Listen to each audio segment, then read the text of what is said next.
Hello and welcome to the BizNews Breakfast Briefing. I'm Lucy Ferreira for BizNews.com. Before we hear from Alec Hogg with this morning's freshest market update and the FT's daily news briefing, keep an eye out for Alec's interview with Standard Bank South Africa's Chief Executive Sim Shabalala on the release of the group's interim results today. That interview will be up on BizNews Radio a little bit later.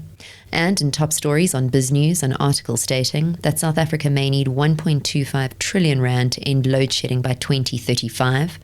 We also spoke to Nedbank CEO Mike Brown on everything from the digital revolution to renewables and South Africa's risk of being grey-listed. In analysis, Korean Capital looks at the price of coal and where to from here in the market following Thungela's massive profit reports this week. And the Wall Street Journal's annual do's and don'ts buy guide of Apple products on the market now. You'll find the links to these articles in the show notes. And now, Alec, it's over to you on the markets. Thank you, Lucy. Good morning. It's Friday, the 19th of August. Well, there's a new word that's come into the vocabulary of traders on Wall Street. It's called the Fed put, and that helped the S&P 500 index last night and the Nasdaq Composite to rise about 0.1%. Very stormy session, but in the end, it was positive. Here on the Johannesburg Stock Exchange, we were about 0.1% higher. So what is this Fed put? Well, there's a belief amongst traders that the Fed is bluffing. It's a high-stakes poker game where the Fed keeps telling the markets it's going to keep increasing interest rates until inflation is well and truly under control. The people in the markets are saying the Fed is not going to risk pushing interest rates too high to destroy the economic growth in the United States. So you've got pushback from both sides. What the markets have done is that they have recovered very strongly. Since the middle of June, the S&P 500 index is up 17%. But perhaps more important in this context, because the Federal Reserve is using interest rates to get inflation under control, is that the 10-year American bond, the interest rate which determines so many other interest rates in the system, is down by 0.5% since June. So even in the bond market, there's a bet that the Fed is bluffing. Federal Reserve officials will be meeting in Jackson Hole later this week, and they're going to be meeting again next month to make a decision on how much to increase interest rates by in September.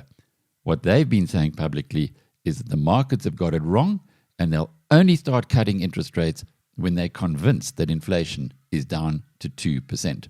The Fed put is what the markets are betting on. In other words, when the economy starts getting into a little bit of trouble or when stock markets fall too far, the Federal Reserve changes its minds. At the moment, the Fed is saying we're not going to change our mind. What an interesting dilemma one has there. Oil prices, on the other hand, rallied last night, so maybe they believe that the Fed put is in place, because if the American economy falls too far, then of course it affects the whole global economy, as the US economy is very much the driver. It's about a quarter of total economic growth and about half of investable assets. And even more importantly nowadays, that China has got itself into some economic trouble over COVID and government regulations and all kinds of crazy stuff that's happening over there. On oil though, the oil price went up last night, Brent crude, by nearly 3% to $96.33 per barrel. This is after it had actually got to a 6-month low earlier in this week of around $92. The story now is all around US oil inventories, which are 6% below the 5-year average. And the fact of all of this, wherever you look at the oil price, is that the oil price is still $20 higher than where it started the year and $30 up year on year, primarily due to what was going on in Europe, where Russia invaded Ukraine. The concern there is that Russian oil would then be removed from the market. Well, some of it has been getting through, but it isn't flowing, obviously, as aggressively as it was prior to the Ukraine war. Here in South Africa, it was all about Grindrod on the Johannesburg Stock Exchange yesterday. Grindrod's stock price went up by 8% to R11.32. It's been a one-way upward bet. It started the year at R4.75, up 138% from there. Grindrod shipping its associate or subsidiary, which is listed on NASDAQ, went up 16% yesterday to 366 Rand, and that's been rising steadily since getting to 250 Rand in mid-July. That's up 46% in the month. I'll give you more details on that in just a moment. Getting back to the major markets, the Rand was down quite sharply against the US dollar overnight, lost 24 cents yesterday and now trading at 16 Rand and 89 cents. The pound, the Rand lost 8 cents against it to 20 Rand and 14 cents, and 8 cents against the euro at 17 Rand and 2 cents. The gold price is down about 0.5% overnight, $1,756 an ounce, and Bitcoin came under pressure yesterday after getting very close to $25,000 per coin. It's now back at $22,777. Some people will say that's appropriate because cryptocurrencies for them is like a casino. I think that's a little exaggerated. Anyway, it's down 3% from where it traded on Wednesday. The Geltec crypto basket, on the other hand, was up 1.3%, and the reason for that was that the Bitcoin had actually, and other cryptos actually went up on Thursday. So the Thursday night price there, but overnight we've had not such a good return for cryptos. Back to Grindrod and the Johannesburg Stock Exchange. Well, this is a company that has taken a bet against government infrastructure in South Africa.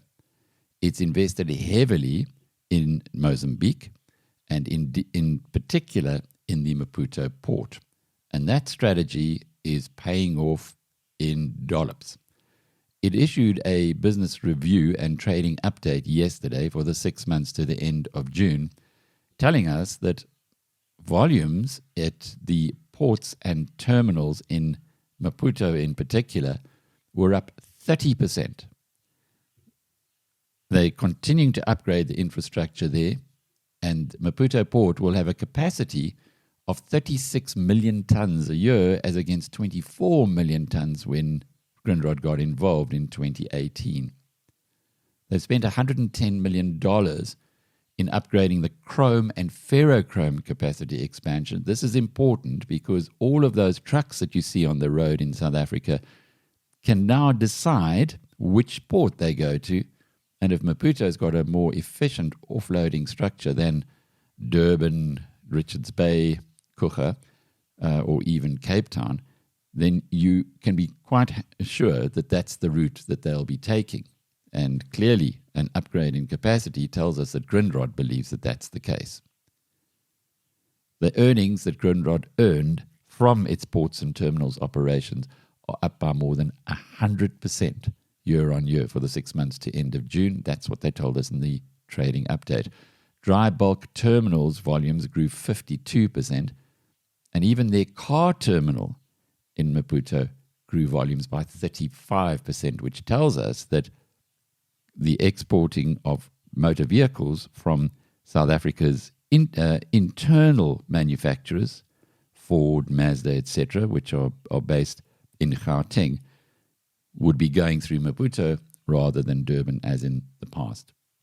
One other bit of interesting news in the financial results from Grindrod was that its 75,000 square meter container park development in Denver into the south of Johannesburg is on track. It'll be completed in the second half of this year.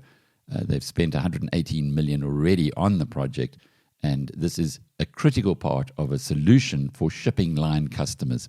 Grindrod's moving into the area that Transnet has been mucking up, and it once again shows you that where the private sector can provide a solution to inefficient state, it does, and it does very profitably. Grindrod Shipping, which has been a fantastic performer for shareholders as well, produced its 6-month results to the end of June as well. These were published on the American Stock Exchange. They show headline earnings there in the half year to June went from $1.10 a year ago to $4.24. The resilience in the strategy that Grindrod Shipping has had in focusing on handy size and Supramax or Ultramax dry bulk carriers. If you know about shipping, you'll understand what that means. That has played in their favor because that's remained pretty strong. They have declared the highest ever quarterly dividend of 84 US cents, and that brings the payment for the past 12 months to $2.75. So just a repeat of those share prices. Yesterday on this news, Grindrod shipping was up 16%, Grindrod itself up by 8%. The BizNews portfolio, the best mover was 2U, but that is coming back from being quite badly knocked down in the US. The two South African stocks that did very well yesterday, we only got 3 in the portfolio. Purple Capital up 1.5% and ABSA up by 1.4%. ABSA is now at 190 Rand a share. We bought there at 159.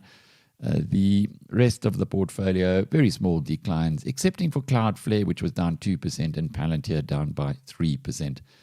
Here on the Johannesburg Stock Exchange, there's signs of life in a company called Calgrow that's in the property sector. That was up 9.5% yesterday, but it's been a steady decline since June.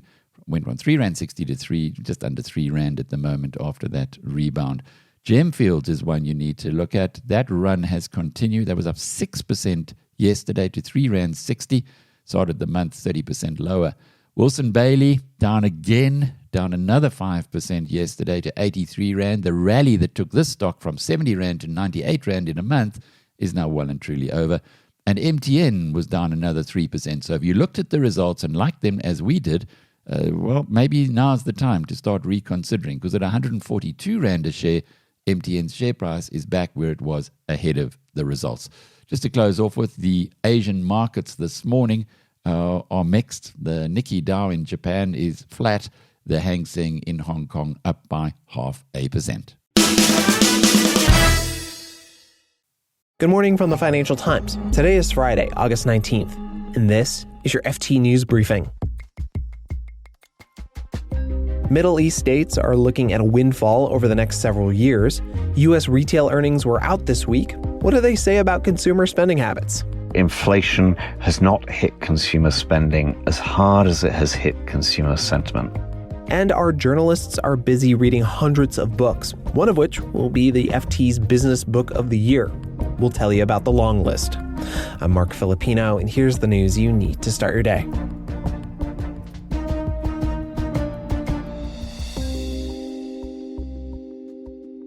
Middle East states are looking at a windfall of more than $1 trillion in additional oil revenues over the next few years.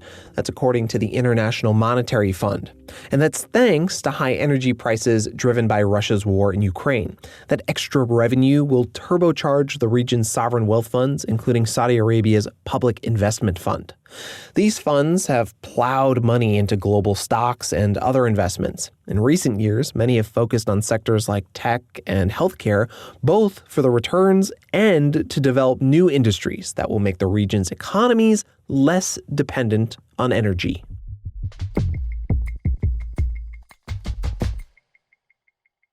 Many of the biggest U.S. retailers reported mixed earnings this week. Walmart and Lowe's did better than expected. Home Depot reported its highest quarterly sales and earnings on record, but Target missed expectations and Kohl's cut its guidance for the rest of the year. I'm joined now by the FT's Andrew Edgecliffe-Johnson, who's got more to say on all this. Hey, Edge. Hi, Mark. All right, let's start with the retailers who had good news to report this week. What did they say about why they're doing better than expected? What we found out this week is that inflation is not affecting all Americans equally. It is definitely true that the lowest income families are struggling to find room in their budgets after they've filled up their cars and they filled up their grocery baskets. But middle-income families and even wealthier families are often trading down to shops like Walmart and Target from higher-end shops that they would have gone to before. So it's balancing out quite well for those stores. All right. What about the Targets and the Kohl's? Why aren't they doing so well? Target, frankly, misread the inventory they would need. It's been an incredibly confusing picture for all retailers, trying to understand where consumer spending would be right now, trying to understand what they should actually be ordering at a time when supply chains are still pretty much all over the place. But some of these retailers, particularly Target, ended up just with the wrong stock on its shelves. The issue with Kohl's, which has some bearing on both Target and Walmart, is that the category where Americans really are pulling back their spending is apparel. So if you're heavily dependent on clothing, that is a very unpredictable market right now. And that is one area where a lot of Americans are budgeting as they try to find more room in their budgets, not just for gasoline, for petrol, and for food, but also for the stuff they want to do after 2.5 years of a pandemic, like going to restaurants and traveling. I see. So all in all, what's the takeaway from this week's earnings reports? Is there one? I think the big takeaway is that inflation has not hit consumer spending as hard as it has hit consumer sentiment. We've seen very ugly pictures from consumer sentiment surveys recently, but actually most Americans are managing to carry on spending pretty much as before. I think some of the concerns about the potential severity of a recession, if we are heading into one, or indeed the potential likelihood of a recession, have come off a bit in the last few days. Andrew Edgecliffe-Johnson is the FT's U.S. business editor.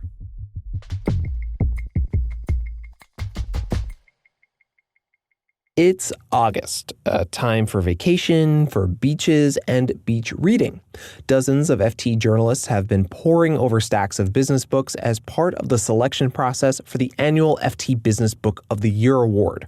More than 600 entries came in, and our senior business writer, Andrew Hill, joins us now to talk about the long list of 15. Hey, Andrew. Hi there. So, Andrew, what were the common themes that emerged this year in the books that were submitted? Clearly, we're in the middle of a world of interest rate rises, inflation, tight labour markets, and then the whole geopolitical and environmental crises that have converged on us in the sort of latter stage still of the pandemic. And a lot of the books tackle that, not directly necessarily, but we've got lots of heavyweight histories this year. We've got Brad DeLong's book, Slouching Towards Utopia, which is a sort of economic history of the long 20th century, as he defines it. We've got Gary Gerstl's The Rise and Fall of the Neoliberal Order, which looks at the way in which, the New Left and and Reagan and others unleashed the sort of power of capitalism, but also some of the consequences we're now living through. And we've got Helen Thompson's book, Disorder, which is directly about some of the things that exploded this year in Ukraine. And then we've got a cluster of books about sort of big corporate situations. Bill Cohen with his book about General Electric. I mean, that's the sort of flavor of some of the big themes. Andrew, were there any books or writers who surprised you? I was personally pretty struck by Gaia Vince's book, Nomad Century. I think it's unique in this year's lineup. First of all, it's the one book directly about climate change, which is obviously a vital issue on the minds of all businesses. Essentially, what she's painting is this bleak picture of the encroaching disaster. She takes the view that the climate emergency, as she terms it, has reached a point that it can't be reversed in the short term, and therefore there are going to be large parts of the world that become unlivable, essentially. And she points to the fact that although this is a disaster, we can prepare for it by migrating, essentially by getting ready for a grand migration northwards to the northern part of the northern hemisphere and some of the southern part of the southern hemisphere. And this is something that we could, if we have a united effort of politicians, businesses, and society, that we could make provision for. And as a result, over a generation or two, when the technology catches up and we're able to cool the rest of the globe, we can prepare then for those people who've migrated to move back to the areas that they deserted. So it's a radical vision. As I say, not a very positive one in the short term, but one that I found just very starkly revealing of something I hadn't thought through. The way in which you could turn potentially migration to the benefit of the globe. Andrew, another theme in the news this year has been supply chains. They've become so incredibly disrupted by the pandemic and then the war in Ukraine. 2 books about supply chains made it onto the long list this year. Can you talk about them? Yeah, that's right. There's a couple in particular. One is on the sort of general question of how we've ended up with this sort of dangerous growth of powerful middlemen and long supply chains. This is Direct by Catherine Judge. And she goes into detail about the rise of the middleman economy, as she calls it. And this includes not just extended supply chains for manufacturers, but also banks, retailers, even real estate agents, all the intermediaries who get in the way. And she makes a case for a return to a sort of more direct exchange system, which she says would improve accountability and resilience. And then there's a second book, Chip War by Chris Miller, which is very much on the specifics of the semiconductor supply chain and just how complex that is and how vital to a lot of the digital and electrical products and services we use. That was a great snapshot of all the great business books out there, Andrew. And as a reminder to listeners, the FT Business Book of the Year shortlist is out next month. We were just talking about the long list. And then the winner will be announced December 5th. Andrew Hill is the FT's senior business writer. Thanks so much for this, Andrew. Thank you.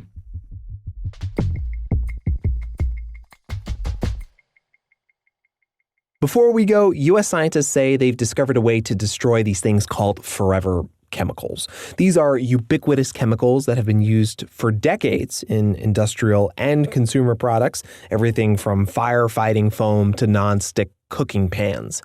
They've been seen as indestructible, and they accumulate in the environment, posing serious health concerns.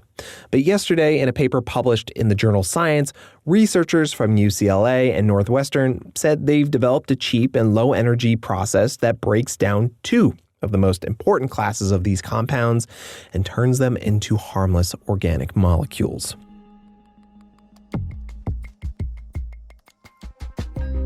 You can read more on all of these stories at FT.com. This has been your daily FT News Briefing. Make sure you check back next week for the latest business news. And that's all from the briefing for today. If you enjoyed this episode, follow BizNews Radio now to get all of our interviews and daily market updates as soon as they're published on your podcast platform.